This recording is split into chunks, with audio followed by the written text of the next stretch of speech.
Shalom, shalom, très chers frères et sœurs, soyez bénis dans le nom de Jésus-Christ. Aujourd'hui, nous allons parler sur le thème « Le pouvoir de la bouche ». Lorsque nous parlons du pouvoir de la bouche, il s'agit du pouvoir de la parole. Il s'agit de parler de la parole. Très chers frères et sœurs, nous savons tous que le monde a été créé par la parole. Tout a été fait par la parole. Cela signifie que la parole a un pouvoir déterminé dans le monde spirituel. La parole qui sort de notre bouche a un pouvoir créateur. Il est donc très important de faire attention à chaque fois que nous ouvrons notre bouche pour parler, car tout ce qui sort de notre bouche aura effectivement un effet dans le monde spirituel. Et cela aura également une répercussion dans la vie physique.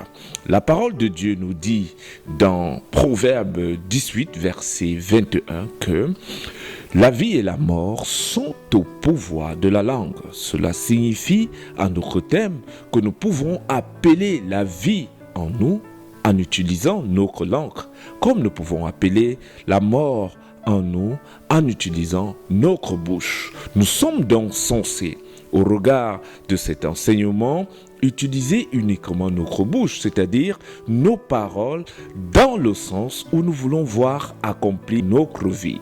Si tu veux la santé, il est important de proclamer la santé. Si tu veux le mariage, il est important pour toi tout le temps de proclamer le mariage. Si tu veux le travail, il est important pour toi de proclamer le travail. Si tu veux réussir dans toutes tes entreprises, il est important tout le temps pour toi de parler de la réussite. Même quand tu es en face des difficultés, il faudrait que tu puisses chercher dans ces difficultés ce qu'il y a de positif. Or, plusieurs personnes passent leur temps à parler ce qu'elles ne veulent pas voir accomplir dans leur vie. Je suis fatigué, j'ai des maux de tête, je suis poisseux, je suis malchanceux. Quand c'est moi, les choses se déroulent toujours mal. Et c'est comme ça que les choses se réalisent toujours. Et pourquoi ? Parce qu'elles n'ont jamais compris qu'elles proclament, elles confessent tout le temps des paroles de malheur, pendant qu'elles veulent expérimenter le bonheur. Très chers frères et sœurs, la parole de Dieu nous dit de faire attention à ce qui sort de notre bouche, de réfléchir à chaque fois l'orientation que nous voulons donner à nos paroles avant de les prononcer. Parce qu'il y a un pouvoir, il y a un ordre qui se donne. Chers frères et sœurs, nous avons des anges qui nous entourent. Et lorsque nous parlons positivement, ces anges ont de la force pour aller réaliser les paroles qui sortent de notre bouche.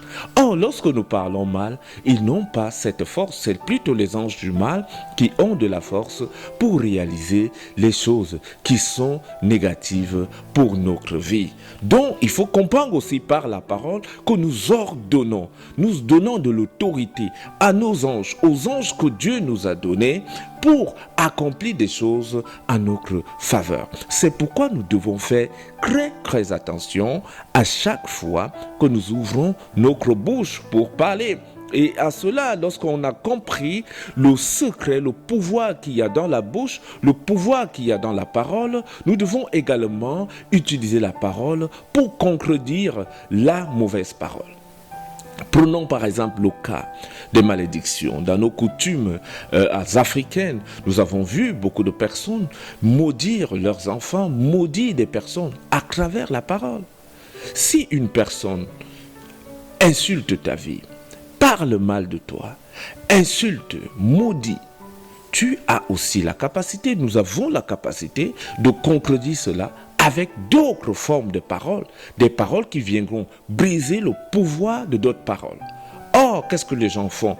Ils se contentent tout simplement à accepter les paroles, à dire que je m'en fiche, ça ne peut pas m'arriver, et au final, on voit que les paroles qui ont été prononcées prennent effet parce qu'elles ont été prononcées avec une certaine puissance.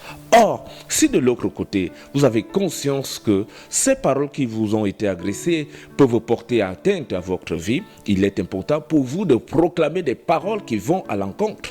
Jésus-Christ, dans Matthieu 4, versets 3 à 10, a combattu le diable au désert par la parole. Le diable est venu lorsque Jésus-Christ était affaibli par le jeûne, lui dire, si tu as faim, transforme ces pierres en pain. Jésus-Christ a répondu par la parole en disant que l'homme ne vivra pas que de pain. Jusqu'à cela, le Satan ne s'est pas fatigué. Il a conduit Jésus au niveau de la montagne. Il a dit à Jésus, saute, et comme ça les anges viendront te sauver. Jésus a contredit par la parole. Il a dit, on ne mettra pas à l'épreuve le Seigneur notre Dieu. Jusqu'à cela, le Satan ne s'est pas fatigué. Il a continué à tenter Jésus en lui disant, prends ces richesses de la terre et soumets-toi à moi.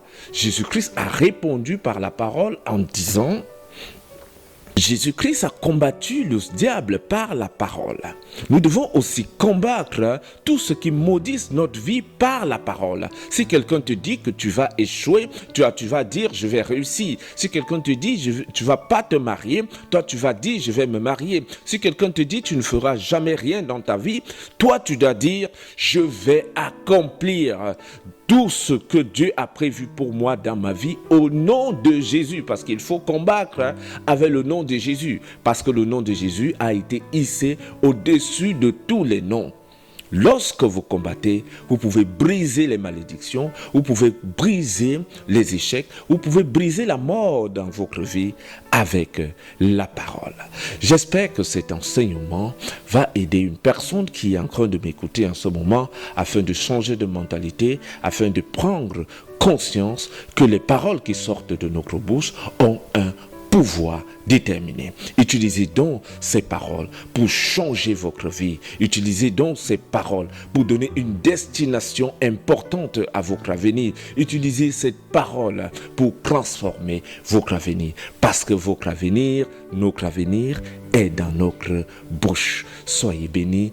Au nom de Jésus, je suis le révérend Aloïs Ateba. Abonnez-vous à la chaîne pour recevoir de temps en temps la parole de Dieu qui est la parole de vérité et de sagesse. Amen.